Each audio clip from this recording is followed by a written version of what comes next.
Belanda maupun dari tempat bagaimana silakan. Asyhadu an la ilaha illallah wahdahu la syarikalah wa asyhadu anna sayyidana wa nabiyyana Muhammadan abduhu wa rasuluh alladzi la nabiyya ba'dah. Allahumma shalli wa sallim ala sayyidina Muhammad ibn Abdullah wa ala alihi wa sahbihi wa man tabi'a hudahu ila yaumil qiyamah. Amma ba'da. Faqala al-musannifu radhiyallahu ta'ala anhu fi maqalati wa nafa'ana Allah bi ulumihi wa asrarihi fid dharaini amin. Ma'asyiral muslimin, para alim ulama, para zu'ama, para sesepah dan para sesepuh, berikut anak-anakku yaitu santri al-ikhwan, santri dan santriwati al-ikhwan.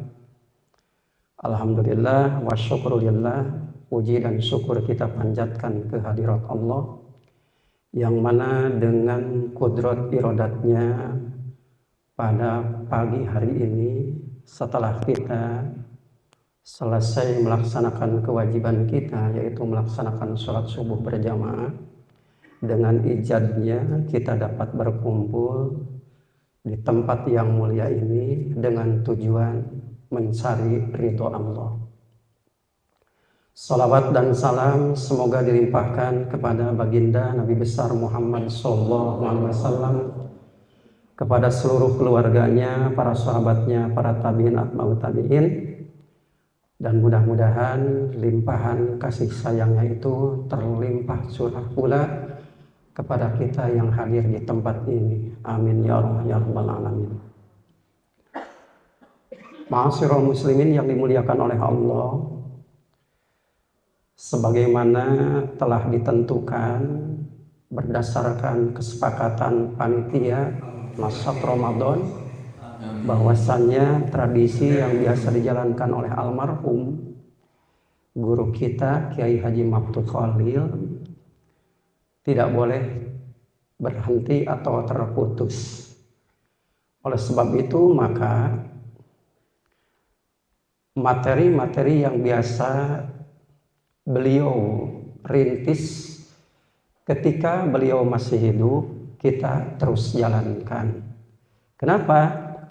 Dikarenakan kita meyakini sabda Nabi Muhammad SAW, barang siapa yang membuat sunnah yang baik, perilaku yang baik, kemudian perilaku sunnah tersebut diikuti oleh orang lain, maka Allah akan memberikan pahala khusus terhadap pribadinya dan akan memberikan pahala sebanyak orang-orang yang mengikutinya. Nah, mudah-mudahan dengan momen seperti ini secara tidak langsung kita transfer pahala kita kepada guru kita Al-Maghfurlah Kiai Haji Maftuh Khalil. Kemudian untuk tidak meluangkan banyak waktu, kita langsung saja ke pokok materi bahasan. Sebelumnya kita biasa hadiah terhadap mu'alif kitab. Ila mu'alif hadzal kitab Al-Fatihah. A'udzubillahi minasyaitonirrajim. Bismillahirrahmanirrahim. Alhamdulillahirabbil alamin. Arrahmanirrahim. Maliki yaumiddin. Iyyaka na'budu wa iyyaka nasta'in. Ihdinas siratal mustaqim. Siratal ladzina an'amta 'alaihim ghairil maghdubi 'alaihim waladdallin. Faqala, maka berkatalah. Siapa yang berkata? Al-mu'allif, mu'allif hadzal kitab, pengarang dan penyusun kitab ini yang diberi nama Kitab Nasoihul Ibad. Untuk kita, terutama para santri dan santriwati, jadi kalau kita mendengar istilah mu'alif, musonif, itu tidak akan asing. Bahwasanya yang disebut dengan mu'alif, musonif, yang jamaknya mu'allifin, musannifin, itu ditujukan terhadap mereka yang diberi kemampuan oleh Allah Subhanahu wa taala untuk menghimpun buah pikiran dalam bentuk ide dan gagasan dalam sebuah kerangka wacana yang disebut dengan karangan. Mu'allif, musonib sama, akan tetapi ada tasyakuk, pergeseran arti. Kalau musonib itu berarti langsung pengarang, kalau mu'allif adalah penyusun. Karena apa? Karena ditinjau dari etimologinya. Menurut makna kamus, berasal dari kata allafa yu'allifu ta'rifan ta'rifatan ti'lafan allafan mu'allafan bahwa mu'allifun wazaka mu'allafun. Mu'allif artinya yang menundukkan, yang menghimpun, yang mempersatukan. Jadi para pengarang itu adalah yang berhasil mempersatukan, mengumpulkan ide dan gagasan mereka dalam bentuk kerangka bacaan atau kerangka wacana. Kalau kita enak tinggal membaca, asal satu modalnya ada kemauan kita itu untuk menggali satu saja itu. Siapakah beliau itu? Beliau itu memiliki lakob, nama-nama atau gelar. Di antaranya adalah Syekhul Masyayikh, Syekhul Masyayihil Jawiyu. Syekh itu adalah guru, masyayikh itu para guru, yaitu yang menjadi guru dari para guru yang berada di tanah Jawa ini. Kenapa tidak Indonesia? Kenapa tidak Nusantara?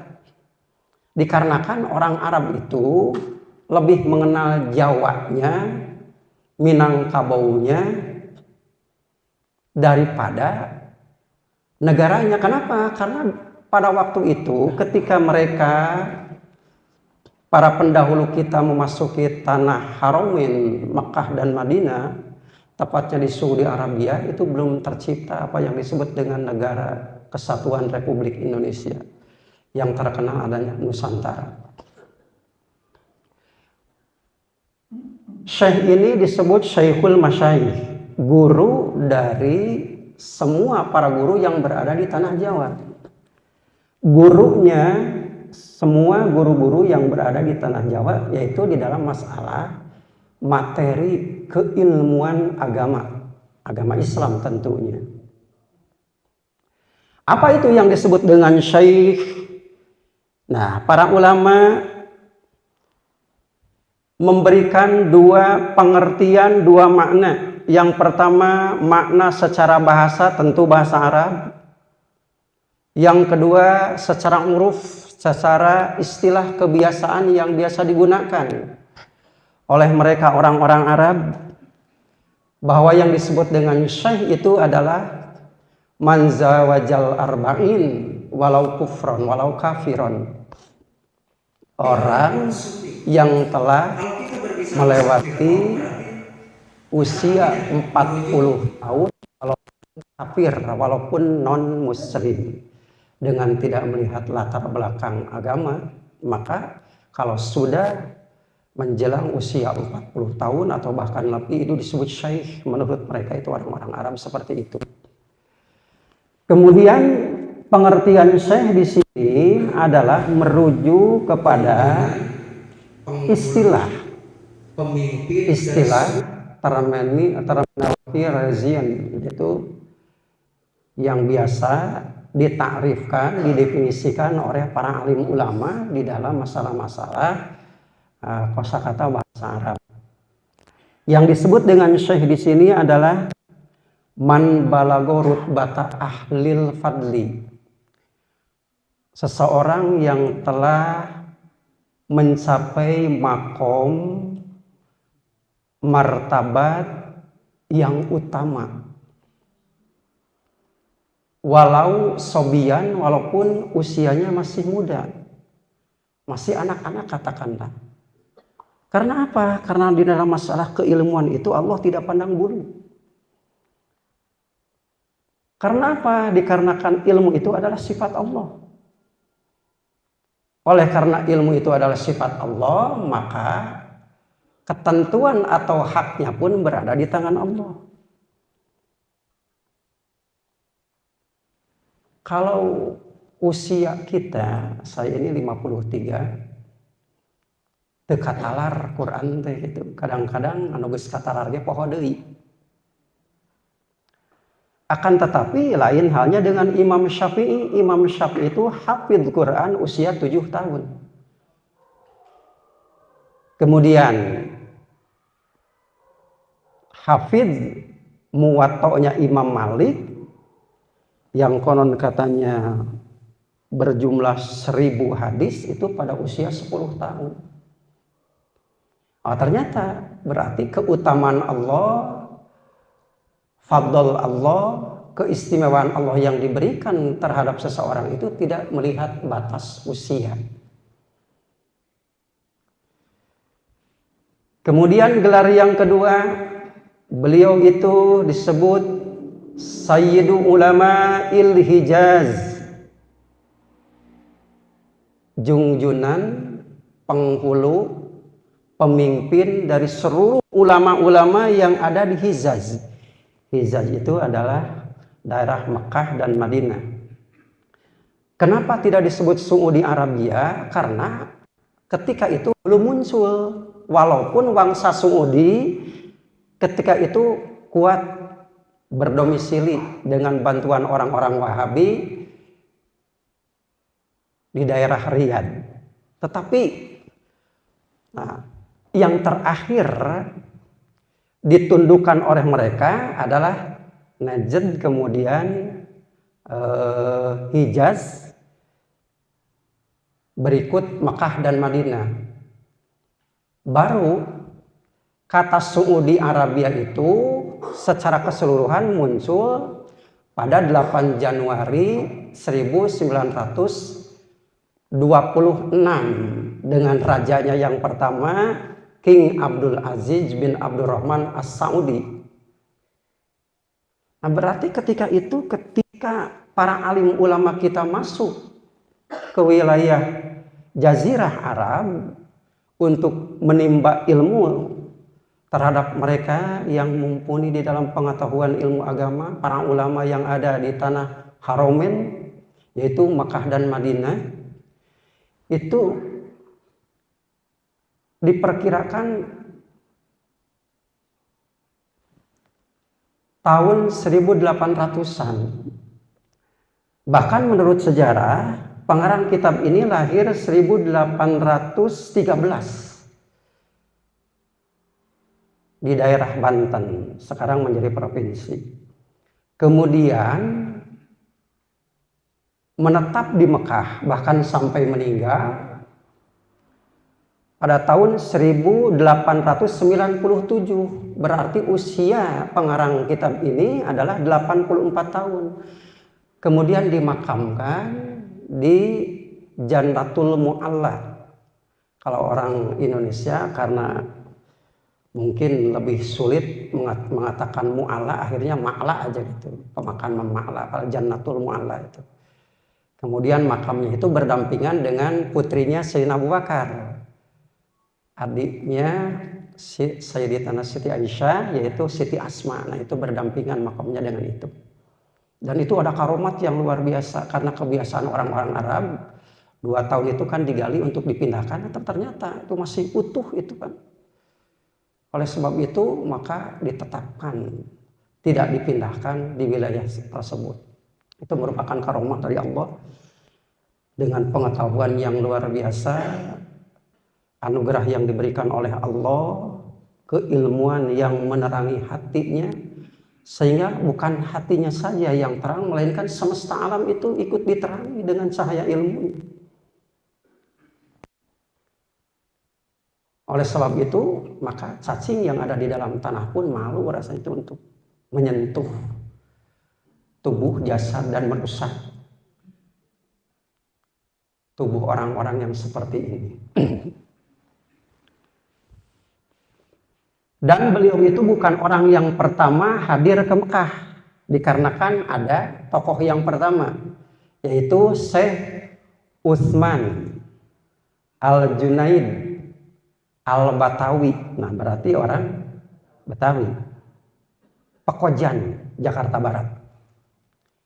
Nah, baru kemudian periode yang kedua, nah ini Syekh Nawawi Al-Bantani. Kemudian periode ketiga adalah Syekh Ahmad Al-Minangkabawi dari Minang.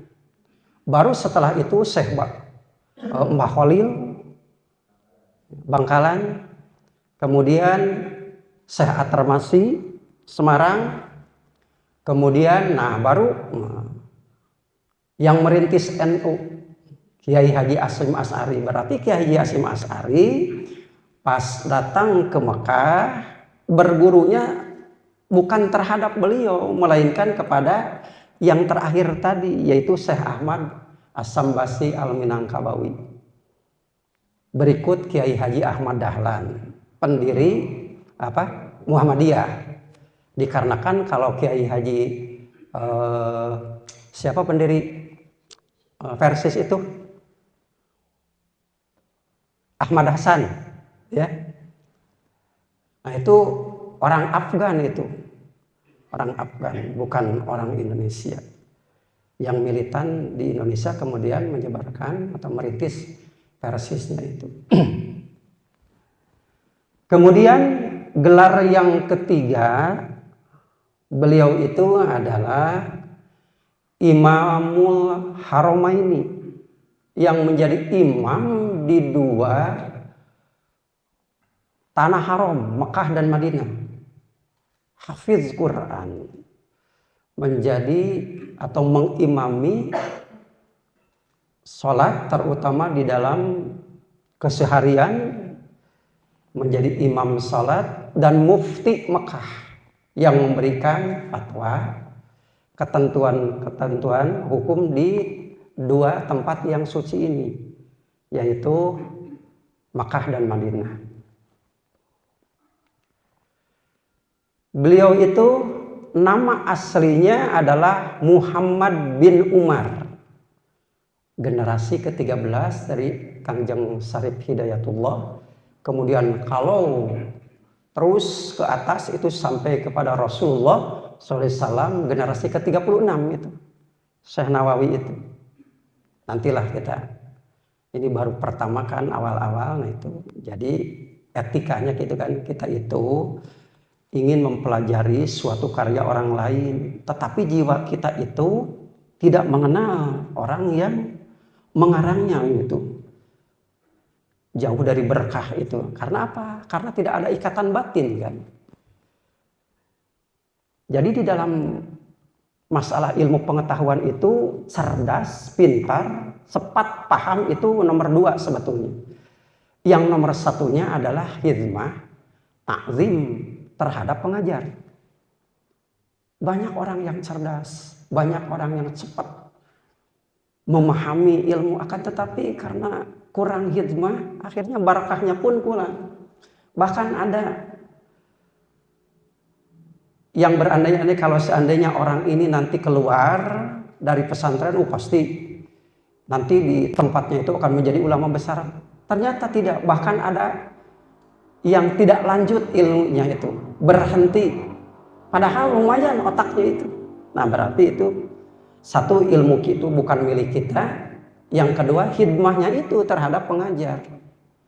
Mudah-mudahan dengan adanya kedisiplinan, ketundukan, ketaatan terhadap waktu yang telah ditentukan oleh panitia Nashad Ramadan ini menjadi bagian daripada hidmah kita terhadap beliau yang mengajar dan mengarang kitab, sehingga kita dapat melaksanakan hasil atau karya-karyanya. At-Tanari, beliau itu dilahirkan di kampung Tanara, desa Tanara, kecamatan Tirtayasa, Pandeglang.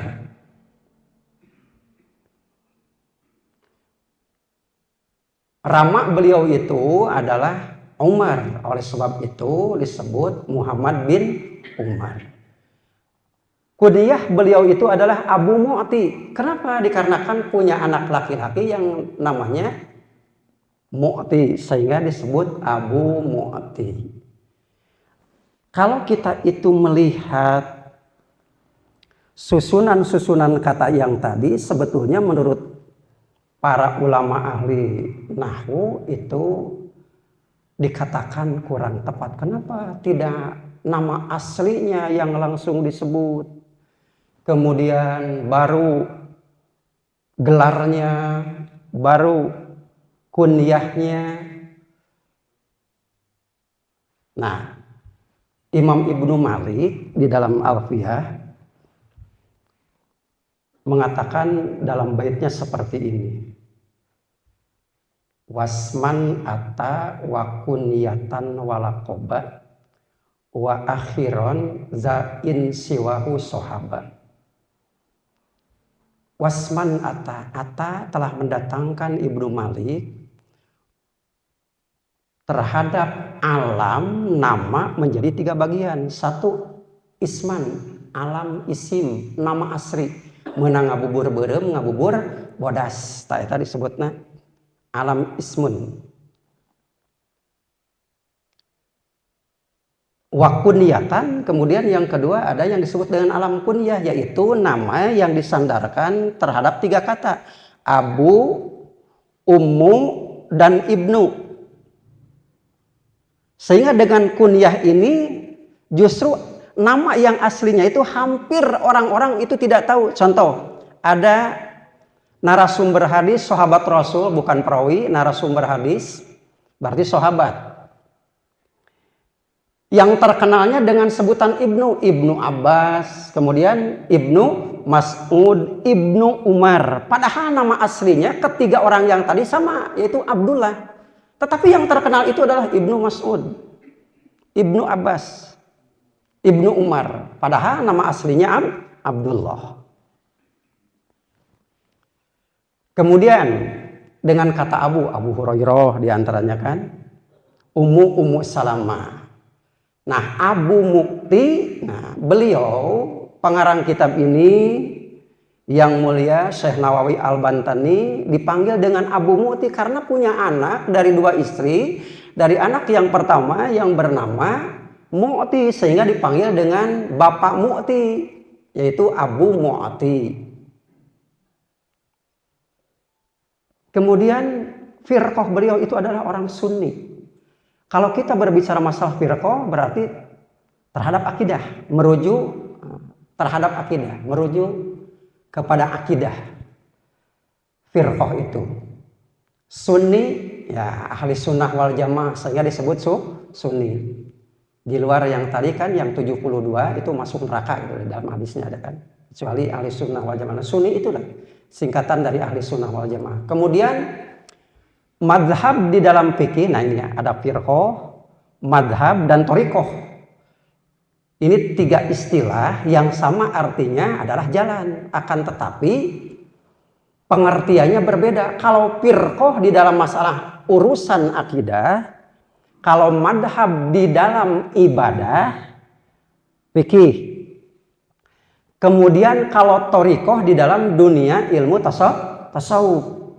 Madhabnya madhab Imam Syafi'i. Kemudian thariqah beliau itu adalah thariqah Qadiriyah Naqsabandiyah.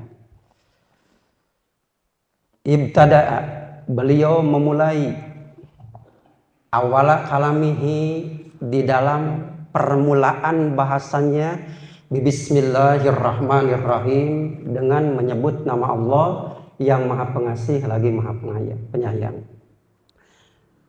Yang kemarin kan pernah dibahas. Jadi lugotnya itu melalui lugot kepesantrenan. Aku memulai mempelajari kitab ini, memohon pertolongan dan berkah dengan menyebut nama Allah. Kudu kitu ta, ai santri mah. Nah, beliau pun sama. Aku memulai menyusun karangan ini dengan menyebut nama Allah. Kenapa seperti itu? Dikarenakan menurut ulama ahli nahwu, di dalam bismi itu kan jar majrur. Ba itu harap jar. Ismun yang tadinya lapan ismun dimasuki oleh ba harap jar yang suka menjarkan terhadap kata benda yang dimasukinya, yaitu di sini adalah ismun, sehingga dari asalnya ismun jadi bismi karena dimasuki dengan ba harap jar yang tadi. Nah, ternyata harap jarnya ini adalah harap jar asliyah. Harap jar asliyah itu adalah yang membutuhkan muta'alaq, kaitan-kaitan terhadap apa yang dilakukan oleh orang yang mengucapkannya. Kenapa? Dikarenakan kalau kita mengucapkan bismillah, tentu itu bukan sekedar mengucapkan, akan tetapi ada permohonan kepada Allah di dalam atau di balik pengucapan yang tadi. Permohonan apa? Sesuai dengan apa yang dilakukan oleh si pelaku yang tadi. Kalau misalnya kita itu makan, aku makan dengan menyebut nama Allah.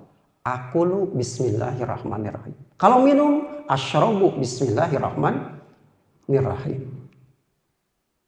Kalau mengaji, ata'allamu bismillahirrahmanirrahim. Kalau mengarang, menyusun kitab, u'allifu bismillahirrahmanirrahim. Kenapa beliau mengawali bahasan kitab ini dengan ucapan bismillahirrahmanirrahim? Alasannya ada 3. Yang pertama, iqtidaan bil kitabil aziz, meneladani kitabul aziz. Apa kitab aziz? Al-Quran.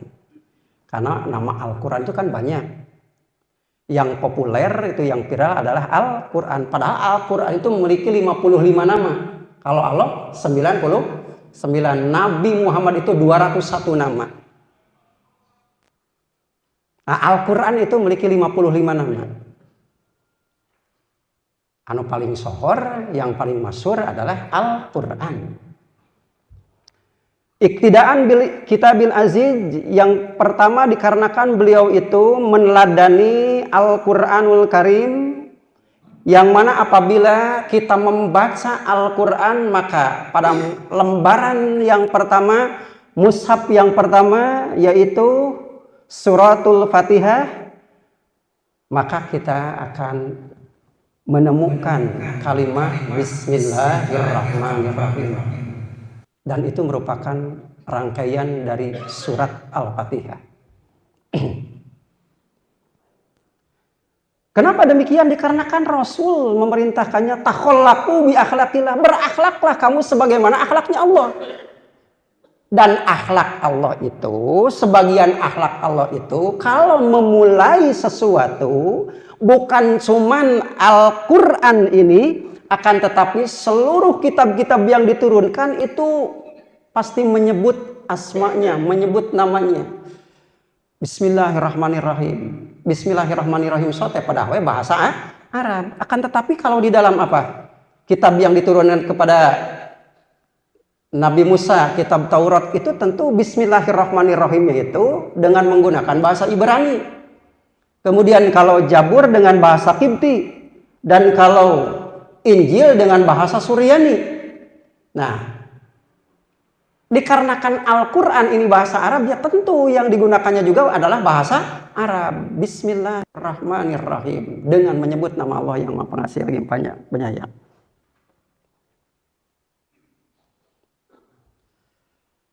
Yang kedua, alasan yang kedua, amalan biqaulihi sallallahu alaihi wasallam, untuk melaksanakan dan mengamalkan yang disabdakan oleh Nabi Muhammad sallallahu alaihi wasallam, bahwasanya kullu amrin dzibalin la yubda'u fi bismillahirrahmanirrahim fahuwa abta, wa fi riwayatin abtar azdan. Seluruh hal yang baik yang dinilai positif oleh agama, akan tetapi hal yang baik tadi tidak dimulai dengan mengucapkan bismillahirrahmanirrahim, maka akto, abdar, azdam. Ketiga makna yang tadi, akto, abdar, azdam adalah qalilun wa naqisul barakah. Sedikit atau tidak ada berkahnya. Baik sih baik, akan tetapi berkahnya tidak ada. Kenapa? Karena tidak dimulai oleh ucapan bismillahirrahmanirrahim. Kemudian wa amalan bi fi'li Rasulullah SAW, dan mengamalkan pula perbuatan Rasulullah SAW. Di antaranya Rasulullah SAW ketika mengirimkan risalah, surat, beliau itu suka memulai tulisannya itu sebelum mengutarakan maksud yang tercantum di dalam surat, diawali dengan bismillahirrahmanirrahim. Contoh surat yang ditujukan kepada Heraklius, raja Romawi. Di antaranya bismillahirrahmanirrahim. Min Muhammadin abdillahi wa rasulih ila Herakla azimir Rum. Salamun ala manit taba'al huda. Itu menurut riwayat yang bersumber dari Imam Bukhari seperti itu. Dengan menyebut nama Allah yang Maha Pengasih lagi Maha Penyayang, dari Muhammad hambanya Allah dan utusannya, kepada yang mulia pembesar Romawi, Raja Herakla. Salamun ala manit taba'al huda. Kesejahteraan bagi orang yang mengikuti petunjuk Allah. Nah, itu cara salam kita terhadap non muslim itu seperti itu, bukan assalamualaikum. Salamun ala manit taba'al huda, itu seperti itu. Karena yang dicontohkan oleh Rasul seperti itu. Kemudian alasan yang ketiga adalah jiryanu ala sunanis salafis sholihin, untuk membiasakan, mengabadikan, bahkan mengadopsi perilaku para salaf sholihin, ulama mutaqaddimin, ulama mutaakhirin, para musannifin, para muallifin, bahwasanya mereka ketika memulai sesuatu yang baik, ada nilai positifnya, terutama di dalam hal-hal yang sangat luar biasa istimewa, yaitu dalam bentuk karangan, mereka memulainya dengan bismillahirrahmanirrahim. Walihada, oleh sebab itu, qala ba'dul ulama, berkatalah sebagian ulama, yang bagi likuli syari'in pipanin minal pununis natai asyara pannan ayyabahasa alal basmalah bitarfin mimma yunasibuha. Yang bagi penting, berarti kalau penting itu harus diutamakan. Bagi siapa? Likuli syari'in, bagi orang-orang yang memulai mempelajari pipanin minal pununis asyara alfan, membahas, mempelajari, mengkaji satu materi dari 12 materi keilmuan dalam agama Islam, ayyabahasa alal basmalah bitarfin mimma yunasibuha, harus didahulukan membahas bismillah disesuaikan dengan pan yang dibahasnya, disesuaikan dengan materi ilmu yang dikajinya.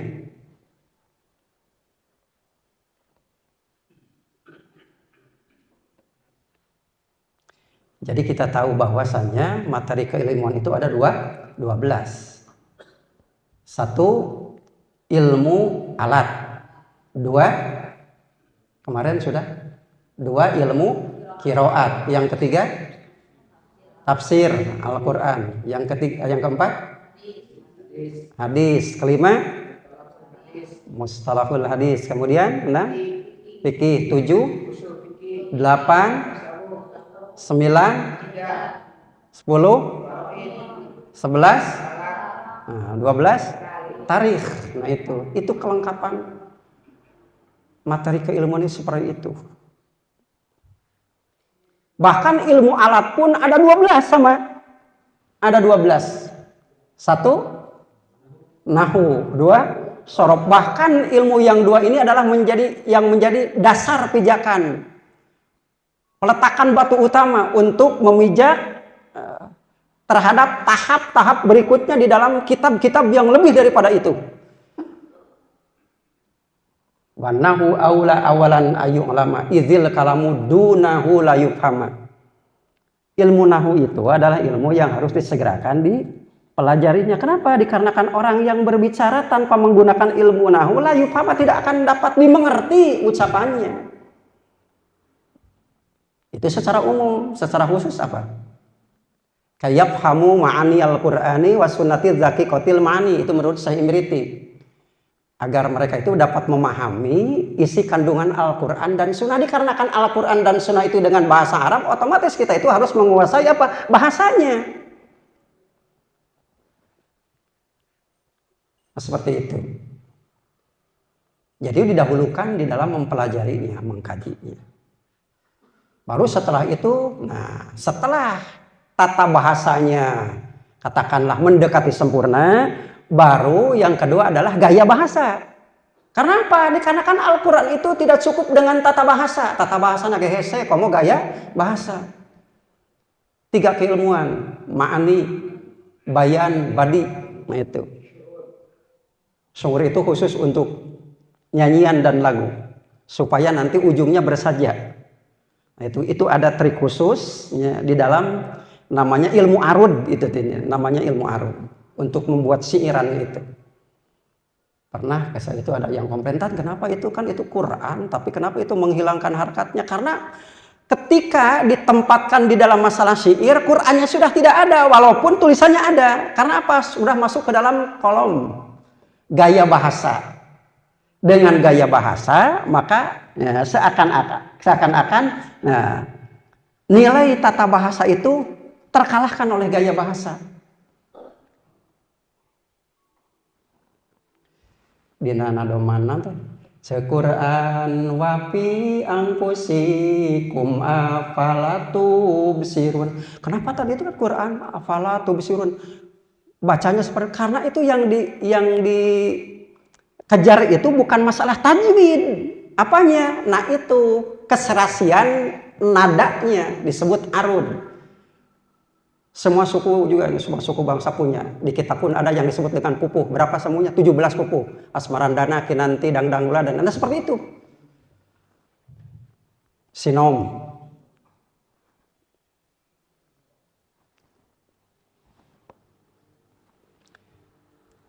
Para salaf solihin tidak akan memulai sesuatu apalagi yang berkaitan dengan menempatkan ide-ide mereka yang mewakili kalam-kalam Allah atau kalam Rasulnya kalau tidak dimulai dengan bismillah. Nah, oleh sebab itu maka perlu kiranya bahwasanya bismillah itu dibahas dengan melalui materi kitab yang dibahasnya. Nah di sini kitab yang dibahas oleh kita sekarang ini adalah hadis yang bermuatan tasawuf. Karya beliau yang mulia Syekh Nawawi Al-Bantani di Makkah itu telah menciptakan, membuat 115 karya karangan.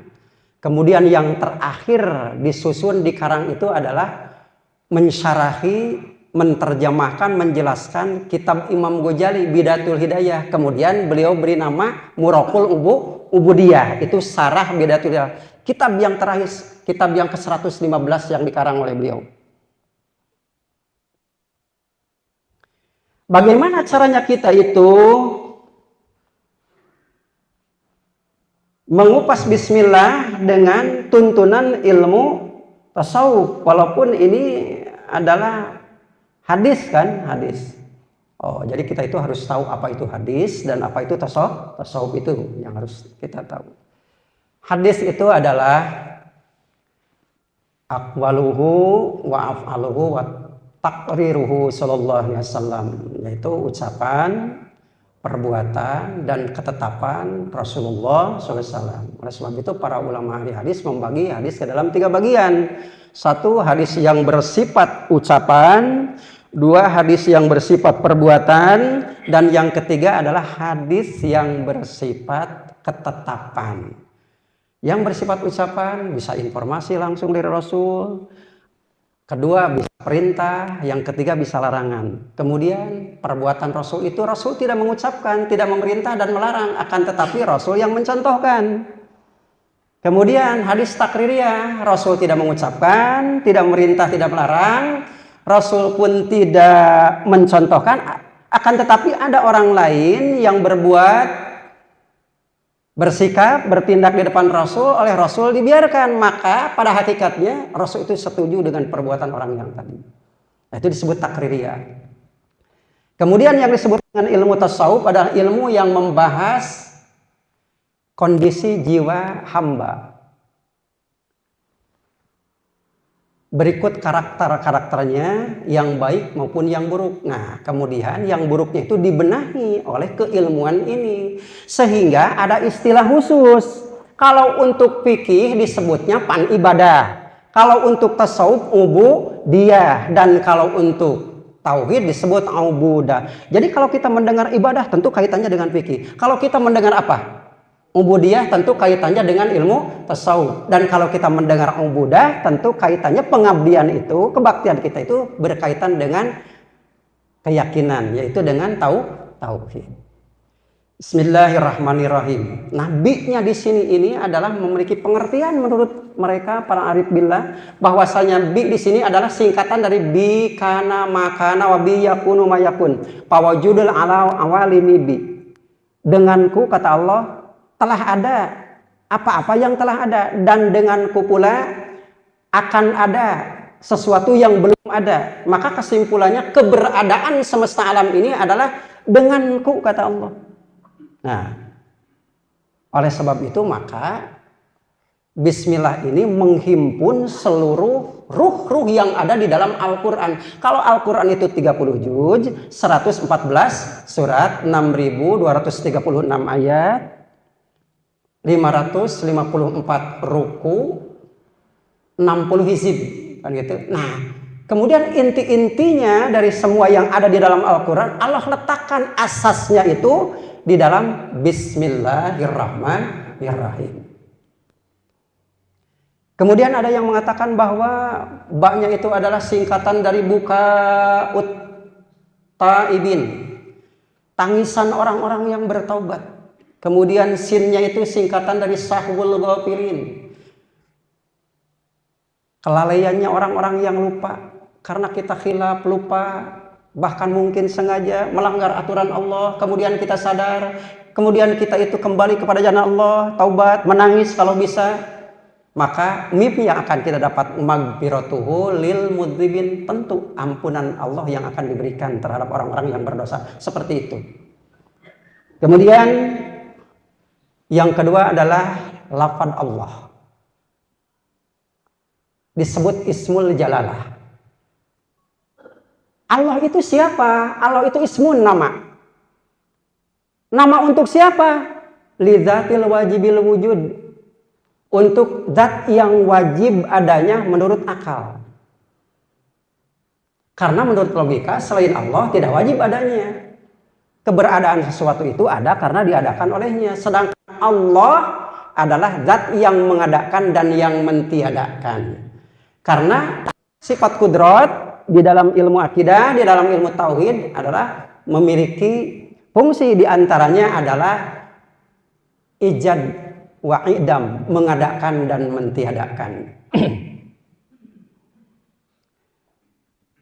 Nama dari zat yang wajib adanya yang disifati oleh sifat-sifat uluhiyah dan disifati oleh sifat-sifat rububiyah. Apa itu sifat uluhiyah? Sifat uluhiyah itu adalah sifat yang menunjukkan bahwasanya tidak ada ma'bud, tidak ada yang hak disembah kecuali Allah. Nah, itu adalah kepribadian Allah. Ditaati, ditakuti, diharapkan. Nah, itu sifat uluhiyah seperti itu. Jadi kita itu mesti mengakui bertuhan kepada zat itu yang lengkap sifat-sifatnya. Nah, tidak ada kelengkapan kecuali adanya pada satu yang disebut adalah yang asmanya adalah Allah. Kemudian yang memiliki sifat-sifat rububiyah.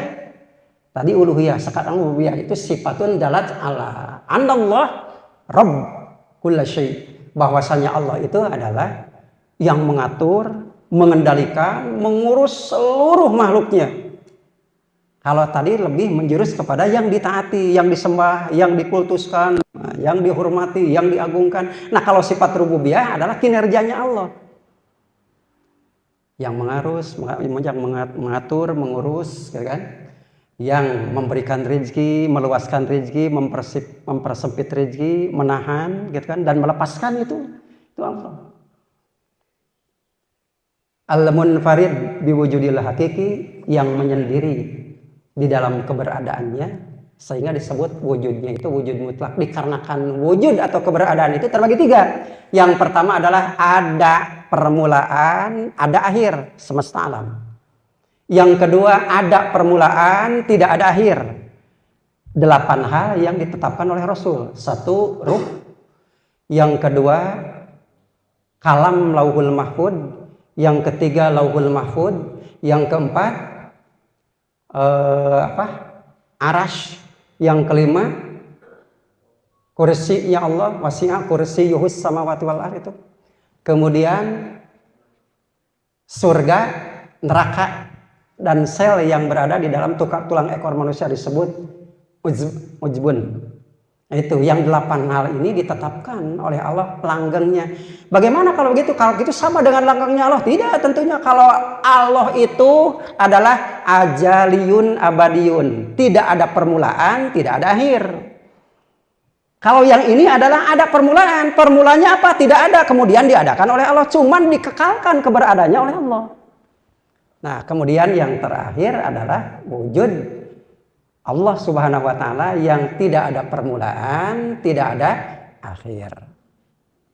Ar-Rahman, Ar-Rahim. Yang disebut dengan Ar-Rahman ini adalah sifat yang pertama yang disebut di dalam Asmaul Husna. Ar-Rahim itu. Bahkan ada kekhususan di dalam Ar-Rahman. Kenapa dijadikan nomor kedua setelah asma Allah? Karena Allah itu kan bukan sifat tetapi asma. Asma zat yang memiliki sifat yang tadi zat yang ditetapi oleh sifat. Sifat adalah karakter zat. Sehingga tidak akan ada Ar-Rahman, tidak akan ada Ar-Rahim, Al-Qudus dan sebagainya kalau tidak ismu zatnya. Oleh sebab itu maka haram hukumnya menamai seseorang dengan nama Allah atau Ar-Rahman. Yang lainnya silahkanlah tanpa nama Abdul Nabi silahkan. Tetapi yang paling baik itu pakai Abdullah. Abdul Rahim. Kalau Rahimnya saja boleh. Ya, Razaknya silahkan. Tetapi yang lebih beretika, yang kelihatannya gitu ya, tahu kan itu sopan terhadap Allah pakai Abdul Razak gitu kan.